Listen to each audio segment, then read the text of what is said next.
Steve निसन के द्वारा लिखा गया। ट्रेडिंग की दुनिया में मार्केट ट्रेंड्स को समझना कामयाबी के लिए बहुत जरूरी है। जहां तेजी का बाजार अच्छे मौके देता है, वहीं मंदी का बाजार समझदार ट्रेडर्स के लिए अलग तरह की चुनौतियां और फायदे लेकर आता है। ये वीडियो एक मजबूत ट्रेडिंग स्ट्रेटेजी बताता है जो मंदी के मार्केट में काम आती है। Trading below the 10 EMA, swing low breakdown and RSI 40।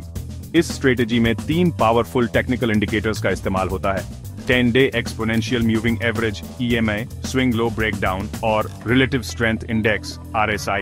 ये मंदी के मार्केट में एंट्री और एग्जिट पॉइंट्स बताते हैं। हम हर इंडिकेटर का मतलब समझेंगे, एंट्री और एग्जिट सिग्नल देखेंगे, रिस्क मैनेजमेंट पर ध्यान देंगे और बैकटेस्टिंग की इंपॉर्टेंस को समझेंगे। ये स्ट्रेटेजी हर लेवल के ट्रेडर्स के लिए आसान और असरदार तरीका है जो मंदी के मार्केट में प्रॉफिट कमाना चाहते हैं। इन टूल्स और टेक्निक्स को सीखकर ट्रेडर्स मंदी के बाजार की मुश्किलों को आसानी से समझ सकते हैं और अपना प्रॉफिट बढ़ा सकते हैं। चलिए इस स्ट्रेटेजी को समझते हैं और मंदी के मार्केट में मौके ढूंढकर फायदा उठाने का तरीका सीखते हैं। 10-day EMA एक पावरफुल इंडिकेटर है जो ट्रेडर्स को मार्केट के ट्रेंड को समझने में मदद करता है। ये एक मूविंग एवरेज है जो नए प्राइस डेटा को ज्यादा वैल्यू देता है, इसलिए ये सिंपल मूविंग एवरेज से ज्यादा जल्दी प्राइस में बदलाव दिखाता है। हमारी स्ट्रेटेजी में 10-day EMA एक ट्रेंड फिल्टर की तरह काम करता है। जब किसी एसेट का प्राइस 10-day EMA के नीचे ट्रेड करता है तो ये डाउन ट्रेंड का संकेत देता है। ये इंडिकेटर हमें मंदी के मार्केट में ट्रेडिंग के मौके जल्दी पहचानने में मदद करता है। 10-day EMA का एंगल जितना तेज नीचे जाता है, मंदी का मोमेंटम उतना ही स्ट्रांग होता है। स्विंग लो प्राइस चार्ट में एक लो पॉइंट होता है जो उसके आसपास के लो पॉइंट से भी कम होता है। स्विंग लो ब्रेकडाउन तब होता है जब एसेट का प्राइस पहले वाले स्विंग लो से नीचे चला जाता है। ये ब्रेकडाउन बताता है कि सेलर्स कंट्रोल में हैं और प्राइस को नीचे धकेल रहे हैं। हमारी स्ट्रेटेजी में स्विंग लो ब्रेकडाउन एक कंफर्मेशन सिग्नल की तरह काम करता है। ये हमें गलत सिग्नल से बचने और ज्यादा सक्सेस वाली ट्रेड्स में एंटर करने में मदद करता है। RSI एक मोमेंटम ऑसिलेटर है जो प्राइस में बदलाव की ताकत नापता है ताकि स्टॉक या दूसरे एसेट के ओवरबॉट या ओवरसोल्ड कंडीशन का पता लगाया जा सके।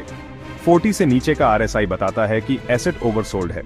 इसका मतलब है कि प्राइस में तेजी से गिरावट आई है और प्राइस रिवर्सल की संभावना ज्यादा है। लेकिन हमारी स्ट्रेटेजी में हम मंदी के सिग्नल ढूंढ रहे हैं, इसलिए हम तभी सेल करेंगे जब RSI 40 से नीचे होगा, जो मंदी के मोमेंटम की ताकत को कंफर्म करता है।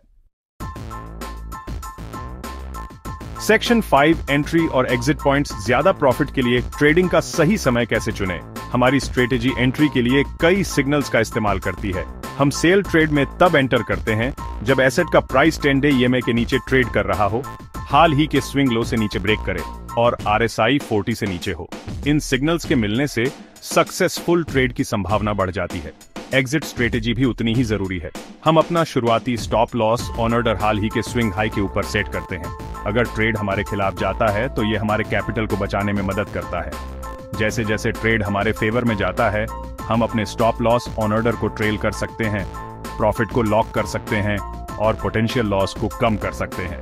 हम ट्रेड से तब एग्जिट करते हैं जब प्राइस 10-day EMA को क्रॉस करके ऊपर जाता है, जो ट्रेंड रिवर्सल का संकेत देता है। सेक्शन 6 रिस्क मैनेजमेंट मंदी के बाजार में अपने कैपिटल को कैसे सुरक्षित रखें। रिस्क मैनेजमेंट किसी भी ट्रेडिंग स्ट्रेटेजी में बहुत जरूरी है, खासकर मंदी के बाजार में। इसमें आपके ट्रेड से जुड़े पोटेंशियल लॉस को पहचानना, आंकना और कम करना शामिल है। रिस्क मैनेज करने का एक सबसे असरदार तरीका स्टॉप लॉस ऑन ऑर्डर का इस्तेमाल करना है। स्टॉप लॉस ऑन ऑर्डर एक ऐसा ऑन ऑर्डर है जो आपके एसेट को एक खास प्राइस पर अपने आप बेच देता है, जिससे आपका पोटेंशियल लॉस कम हो जाता है।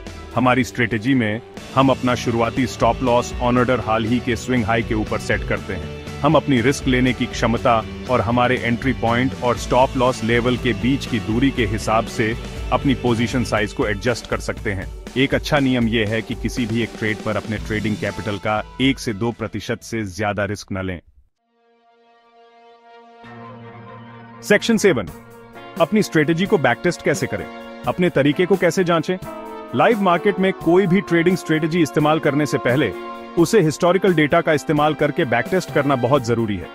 बैकटेस्टिंग में आपके ट्रेडिंग रूल्स को पिछले मार्केट डेटा पर अप्लाई करना शामिल है ताकि देखा जा सके कि स्ट्रेटेजी ने कैसा परफॉर्म किया होता। इससे आपको स्ट्रेटेजी की ताकत और कमजोरी समझने, सुधार के लिए जगह पहचानने और अपने तरीके पर भरोसा करने में मदद मिलती है। आप हिस्टोरिकल चार्ट्स का इस्तेमाल करके मैन्युअली बैकटेस्ट कर सकते हैं या ऑटोमेटेड बैकटेस्टिंग सॉफ्टवेयर का इस्तेमाल कर सकते हैं। अपनी स्ट्रेटेजी को अलग अलग मार्केट कंडीशंस में बैकटेस्ट करना जरूरी है ताकि उसके परफॉर्मेंस की पूरी जानकारी मिल सके।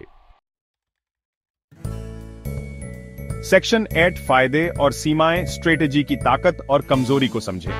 Trading below the 10 EMA, swing low, breakdown और RSI 40 स्ट्रेटेजी कई फायदे देती है। इसे समझना और इस्तेमाल करना आसान है, नए ट्रेडर्स के लिए भी।